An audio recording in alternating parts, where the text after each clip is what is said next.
Hi everyone, Ryan Casey here for MASSP, bringing you a new edition of TechBytes tips and resources for educators. Today I want to talk to you about a really cool resource called PearDeck.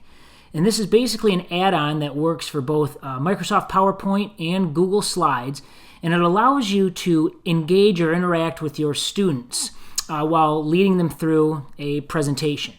You can lock them in and control when content appears on their slides and when they advance from slide to slide. But more importantly, you can actually do some formative assessment activities and ask for responses to various types of questions along the way. And then those questions, you can see their individual answers or the whole group response, which you can then decide if you want to share with the class or not. It's a free tool that has some basic features that you can, of course, upgrade for more advanced or premium features as well. So let's go ahead and check it out. Okay, so for this example, I'm going to be using the online version of Microsoft PowerPoint. Again, you can also use this with Google Slides. You simply have to sign up for your PearDeck account and then install the add-on either to PowerPoint or Google Slides. It only takes a couple minutes to do. Again, I've already done that here. You'll notice that I now have this PearDeck button here on my ribbon. And if I click on this, it'll bring up all of the options I now have from this resource.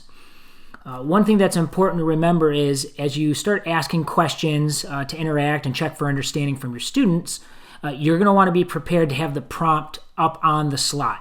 So you don't type the question out in PearDeck or anything like that. You're either going to verbally ask them or you're going to have it displayed. So in this case, I already have my first check-in slide ready. What do you hope to learn today, for example? So I'm going to go ahead and turn this slide into a question, a text question that students can respond to. So I'm going to hit Update Slide. And then when it's all done, I'll know that this is one of those interactive slides because it now has this little footer graphic at the bottom of my slide.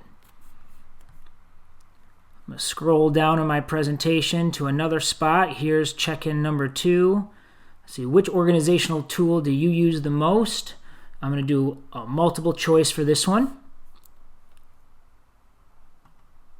This time I'm going to give them their options. Say Doodle, Unroll Me, and Google Keep. I'll hit Update Slide. Again, it'll take a second or two. I'll know that this worked when the PearDeck adds that little graphic to the bottom.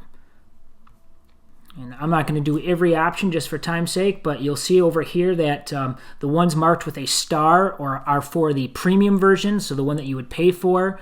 These other 4 come with the free basic account. The last one I'm going to do is like a number entry. So I have a question here asking them how likely they are to use Doodle. So again, I'll add this option to my slide. And now my PowerPoint is ready to go, and I'm ready to present my lesson, which I will do by clicking the green button. And then I'm going to flip over and show you what this looks like from both the teacher side, being able to lock students in, compared to what a student sees on a student device.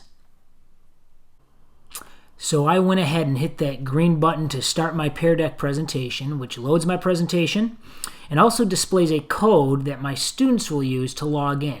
So they'll type that code in, then they'll either log in with their Microsoft account to see a PowerPoint or their Google account to see a Google Slides presentation. So that's one thing to keep in mind. So NEIVH, I'm going to switch over to my tablet or phone view. NEIVH. So log in real quick.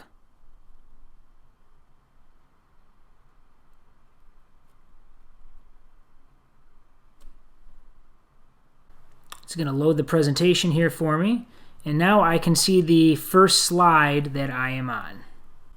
So if I go back to my teacher view, you'll notice that it says that I have 1 student connected. I can now make sure I have all my kids logged in that needs to be, and I can go ahead and start the class. And it'll pull up my first slide. I have some little options down here for when I want to advance a slide. versus ask a question, and then some additional options down there.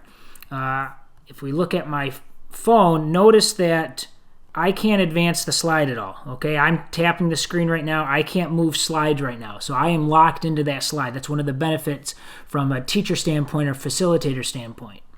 So it only moves as the teacher allows them to. So I'm going to go ahead and advance this to a question. So what do you hope to learn today? So from a student view, I can hit this green answer question button and type in a response.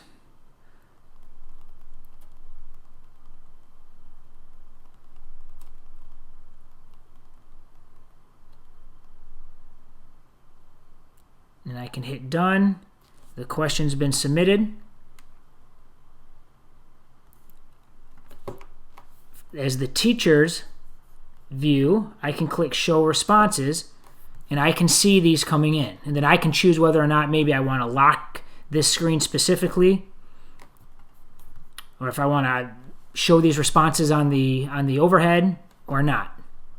So sometimes you might even have two different devices going as a teacher, so you can keep one in your display window versus actually manage one from the other. So let's go ahead and keep moving on to some of these other different types of questions. Here's one on multiple choice. So again, let's see what it looks like to a student. I'll hit the answer question button. We'll say Google Keep. And again, from the teacher slide, I can click on show responses and I can see how many ways students are responding to a question. And I think the last one we did was for a number.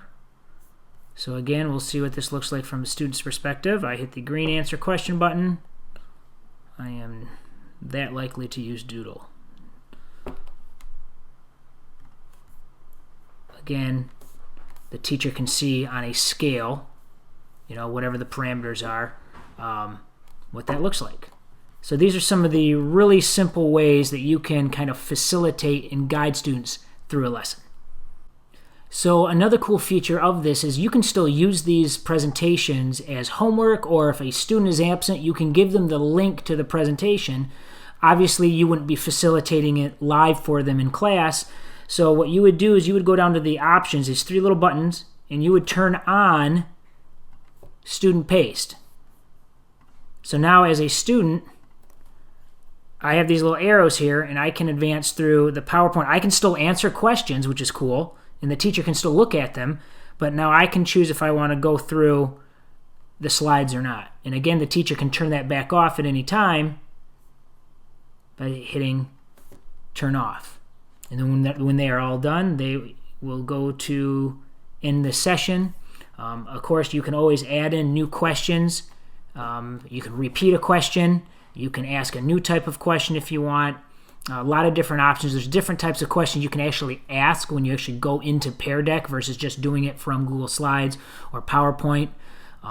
Again, there's a lot of different types of free response, multiple choice, true and false, yes, no. Some of these are premium features like dragging and dropping versus drawing. So something to think about, especially maybe if you're a math teacher, it might be worth the premium to let them be able to actually draw back a mathematical formula or a response. So I'm going to go ahead and end this session and show you one last way to interact with PearDeck and some of the great resources. So one other cool resource that you'll want to check out with PearDeck is simply by going to the PearDeck dashboard or homepage, where after you're logged in, you can see the different files that maybe you have synced to your OneDrive account for PowerPoints or Google Drive for your Google Slides. They do have a lot of really good resources and blog posts and videos to help learn and explore about different ways you can use PearDeck. You can even begin creating a presentation this way to get started as well. They also have videos that help explain different features, so you'll definitely want to check that out.